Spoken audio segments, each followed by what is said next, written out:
Today I have with me Theba, a former caregiver, and we're going to talk about life after caregiving. Good morning, Theba. Good morning, Carolyn. Tell us how your caregiver journey began. Oh, it began with both of my parents seeing signs of forgetfulness, confusion, nothing crazy but alarming since I was so close to both of them. And then had them both diagnosed in 2017 when I moved my dad here, and they were both diagnosed with dementia. Mom had Alzheimer's, and dad had dementia Lewy body. So, and just for clarification, because I know you and we've had you here a few times, when you said move your dad here, you did not move them into the same home. No, they were divorced. He lived in Alton, Illinois, and I moved him close to me. He was getting fearful, and he admitted it. He was scared. And when I asked him, "What do you want to do, Dad?" Because he had family in Alton, he said, "I want to be near you." And so I said, "Okay." And God worked out the details, and I had him here in about a month in an apartment near our home so that I could go by and check on him. Again, I wasn't sure the level of his disease. I thought he had Parkinson's, so I was clueless. Were you clueless that you were stepping into caregiving as you brought your father here? Was it more thinking like, I'm going to help take care of help assist him? Or did you see yourself literally stepping in the caregiving role? I did and I didn't. I did, but had no idea um, the pressure. The pressure. And I'm not going to say it's uncommon because there are people taking care of two parents. I'm not sure if I've talked to anybody personally with two dementia diagnoses at the same time. However, I'll just to communicate that every caregiver journey is different. Mm-hmm. And yours was quite unique in a lot of ways. So, when did you become a caregiver full time? My father died in 2019, and he had the finances to have care in his apartment. When I knew I was going to have to step in and be there more for Mom, I retired from where I worked in 2021 and became her full caregiver since then. And I know you're a woman of faith and prayer, but how difficult was it to step out of your life, basically your career, yourself, into a role of caregiving? It wasn't difficult. I really felt impressed upon by the Lord that was going to be the step. So I had no anxiety about that. I think the level of focus that I knew I was going to need in our relationship, because we were so close, I just knew that I was going to be her cheapest and most qualified caregiver. And that makes a lot of sense. So, how many years did you caregive for her? 22, 23, and she died September 30th of 2024. So we are coming up on a year anniversary. I always don't know what to call that. Yeah, I just call it anniversary of her passing. Anniversary of her passing. And how difficult has it been to step out of caregiving? Let's take a step back, because we're talking about life after caregiving. How difficult has it been to step out of caregiving? It's been a nightmare. I don't usually know what words to use, so I just choose. And when I say nightmare, I just did not realize how deeply how deep that loss was going to be. Meaning that I didn't see her daily, didn't love on her, didn't have giggles with her, didn't help her. So all of a sudden, not being a caregiver and having to focus on a silent house in me was very odd. So I realized that not only was I grieving the loss of my best friend, I was grieving the loss of my role. Not only as a daughter, but as a daughter who was caring for her mom. My mother was relying on me, and there was a lot of value to my spirit that way. It was like she feels safe, she feels cared for. I'm her advocate. And though it was tricky and difficult at times, when she looked at me, that's how she saw me, and it made my heart full. And as I'm sitting here listening to you, I'm thinking about the comparison of how easy it was for you to become a caregiver. Like you took that role and it was, you kind of glided and was an ease to the role. However, the difficulty of coming out of the role. Yeah, I didn't expect that part. Yeah. So, I'm being there with you a lot of the time. Uh, I know from my point of view, you were guided in a lot of ways to step out of the role. And I don't know if you really recognized it because during the end, you started participating in going back to church weekly Bible studies. You started doing a few more things for yourself. Do you take that as you saying or maybe even God preparing you for the step of yourself? How do you see I that? guess. I don't know that I ever really looked at it that way. I was trying to make healthy decisions for the both of us, me getting out of the house, so I started hiring a caregiver to come and sit with mom. And so that way, when I went anywhere, I just wasn't occupied with worry. And so I would do things. It's still odd. I couldn't wait to come back home and see her smile. So it's just an odd transition, but I don't know that I saw it as a preparation because those times were small. Like, it's not like I took a whole week off. It would be a day or two during the week for about 4 hours. So I guess when I met you, like you were not taking any time out, and you were quite difficult to get some respite to start respite. You're a difficult person to one of the difficult ones, and that's normal, right?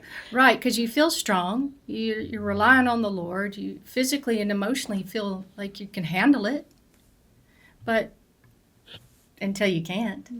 So Right? when did Until you you realize. recognize? So when did you recognize that you needed rest, or you? I don't know that I ever got rest. And to be honest with you, I haven't rested until probably the last couple of months. My nervous system was shot. Um, it's taken a while just to find some kind of balance because I was so up the whole time, like doing, doing, doing. And at night, you don't sleep because you're worried, and if there's movement in the house, because she was becoming more frail, she would need help going to the potty at night, so I wasn't really sleeping. So I was always sleeping, but with my ear open to listening. So I really wasn't resting. And then when you're going through the grieving process of the loss, Excuse me. the loss of her, and then the loss of your role, and then your focus is like me, all of a sudden trying to figure out me. Like, what am I going to do now? And at the same time, just dealing with all the different emotions that come with losing a beloved. Excuse me. So I guess I would say let's talk about the grief. So we do start grieving Before. before the loss. Anticipatory grief, I learned, but I wasn't aware of it then. Yes, and we kind of talked about it, but we didn't give it a name. We Right. didn't like label it. And you don't pay attention to it because you can't. You're busy. So grief is such a personal and difficult thing. And you didn't sign up to be a caregiver, but then at the same time, you didn't sign up to stop. Like you know, there's a stopping point, Right. but you're not ready to let go, despite being tired and exhausted. You're really not ready to let go of the. Oh, girl. I mean, she wasn't eating for the last year of her life. She was living off protein drinks. I guess she was living off of them. I don't know. I was just obsessed with giving her protein drinks and water. Yes. And that's the only control I felt like I had. So I think it's just such a psychological weird thing because, you have your hospice nurse, and you have experts like yourself letting me know what's happening with her, and you really can't accept it on so many levels. But then there's this one thing I can do: Mama, drink your water. Mama, drink your protein drink. And none of it was really helping. So looking back, if you had one word of advice, and I know everybody's different, but hindsight being 2020, and all the caregivers that's listening, what would you suggest that they take from your story or do that you didn't think about doing? Well, I don't think I would have ever imagined the abrupt loss, what would come with that. Again, not only the loss of her physically being in that house and all of a sudden it being silent, to my abrupt loss of, I'm not getting up to help her go to the bathroom. I'm not getting up to help her here. I'm not giving her this. My whole focus was her and giving her a quality of life. So all of that abrupt ending is extremely dramatic. And I know it's different for everyone, but I did not know it was going to be that hard. Even 6 months in, I was a basket case. I was so sad. I was so grateful that she was with the Lord, but so mad she wasn't with me. I think the reality for me also facing the fact that it was done, it was over. I'm never going to hear her laugh again. I'm never going to see those blue eyes. I'm never going to hear her say, I love you, Theba, thank you, or all the stuff. It was gone. Sure, I'm holding those memories in my heart, but it's not tangible anymore. You can't hug her, you can't help her. I'm still processing and will be apparently for a very long time. But I would, if I could encourage, again, it's very difficult to focus on yourself when you're the sole caregiver. So I did some research. It was mostly about Alzheimer's. Yes. What's happening next and what's going to happen now. And I see these physical changes in her. So I felt empowered that I could Google stuff. But I wasn't focused on anticipatory grief. I wasn't focused on my own emotions. And I wasn't focused on learning or maybe gaining some insight tools about what was to come after she passed. So I did step into every way in which way I could to educate myself after the loss. But if I had known the depth of that despair, I would have done some research to have an idea, but really, would that have, I don't know. So, grief, we have learned, is just such a difficult process. And it's different for everyone. And although how do you prepare for grief? You can't, because we knew, you were my friend, you were over often. We knew she was changing and how she was changing, but I don't think you can prepare for it. You know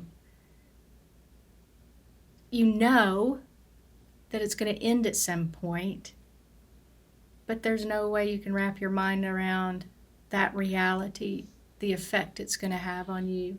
And I think one part of, and I don't know about all diseases, I'm sure there's like processes. So being there with you, I know there were some times when you think you're preparing yourself because you like, I think this is it. Like they stop eating, sleep for days, and you like, I think this is it. And then out of nowhere, they bounce back. bounce back. And you're like, wow. There were 3 days I thought that was it. And when she started feeling better, I had to come apart because I was like, there she is. But for 3 days, I was like, oh, her breathing, everything. And this was months before she actually passed. And so it is psychologically, it just takes its toll on you because then, there she is. Okay. And now what? And then when are we going to have the next 3 days? And are they going to be longer? So you're constantly you're just preparing, but you're not conscious of it. It's like, it's the worst. Grief has been the worst journey experience of my life. I would agree with you. So, and from my personal experience, grief is probably one of the most difficult things to bear Yeah. when you lose someone that's very close to you. So, I know you did some brave things. I don't know if you call them brave, but I'll call them brave. Because we can't prepare, talk about some steps you took after your life, after caregiving, to bring yourself more centered to the new you. Because there's not an old you, there's a new you There after is a care. new you. And when they say that you're a different person, you begin to sense that you're different. It doesn't mean different in a bad way, but there is that newness.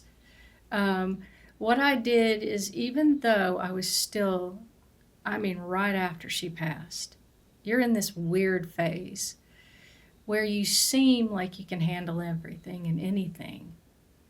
But I don't know. You don't know and you know. So, what I did, because I like to be proactive, as you well know, is I got on a website that I did 30 days of grief counsel, and it was mainly so I could learn from others. So it was a group of people on like a Zoom from this renowned expert named David Kessler that my therapist had recommended.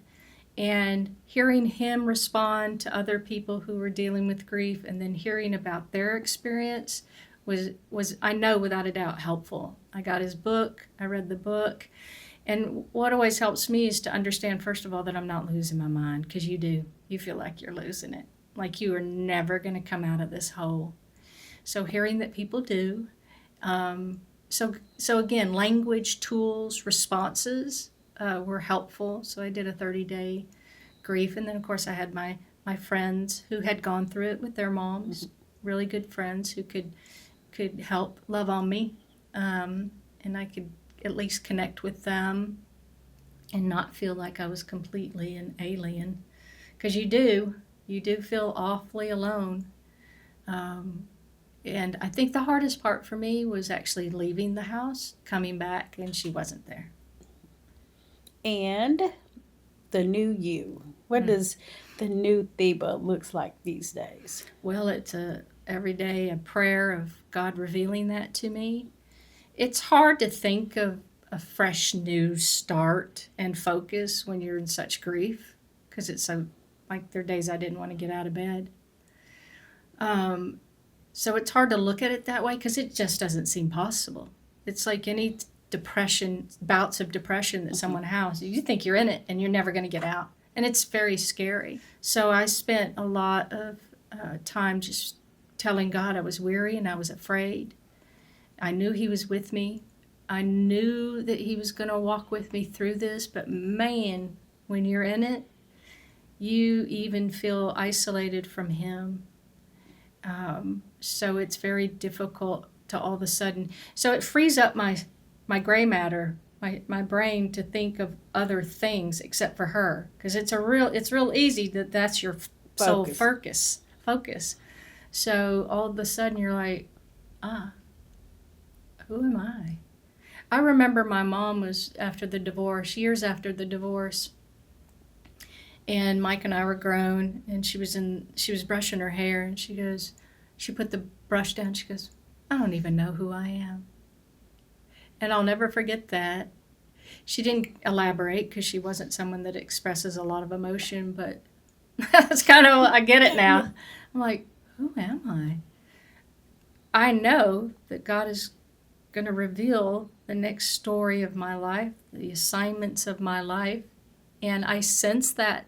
I'm beginning to sense that. I see a little bit of it, but the goal for me is not to just rush into it because I need to feel valued or fulfilled, but to take it at a pace that's not normal for me, so that I can rely on Him every second. So I'm definitely, for the first time in my life, living in the present and really focused and prayerful about the present.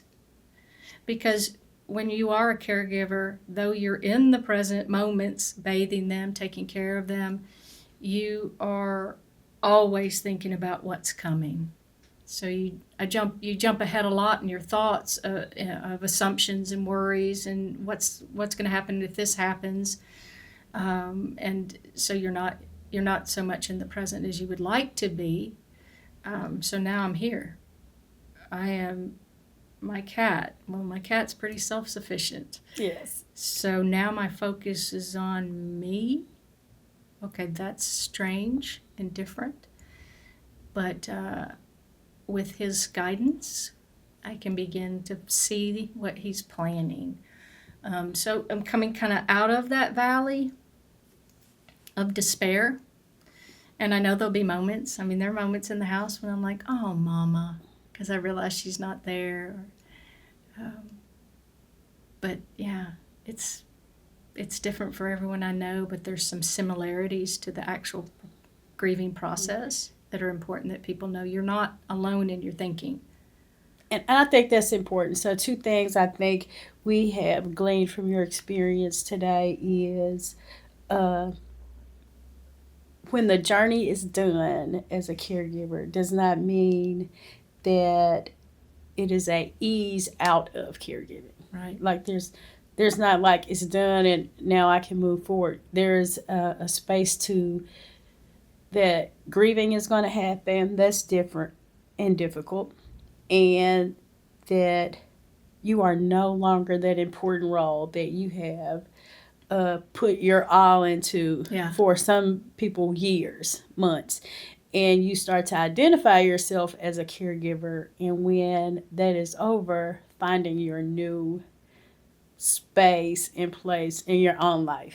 Yeah, I think I remember when you came over for, I was already thinking about joining an organization that was a caregiver of people. Like, I was going to jump right in there and caregive for somebody else, because that's where I saw my value and so we were like, whoa, slow your roll. Yes, you were ready. I think you were like writing intros and what you're going to do. Yeah. I already had talking to someone. I mean, this was like month after. I was so void of feeling like I had value that I was going to like, well, I must know what it means. I need to be a caregiver of someone else and make them feel loved, like I made my mama feel loved, and that will make me feel. Oh, yeah. So I had to slow my roll there and got some good insight from you and my therapist. So I'm glad to hear that. And your shift, professionally has changed. Like you're doing some work for children in a child. Yeah, some nonprofits yeah. that I know and have had a relationship with. Creatively, I've been trying. Definitely, it's been a help because I can be creative the way I've always been, working in marketing TV for 25 years. Learning new stuff because here it is, I'm 60 going on 61 and I have no idea what it's like out there, and it had changed exponentially.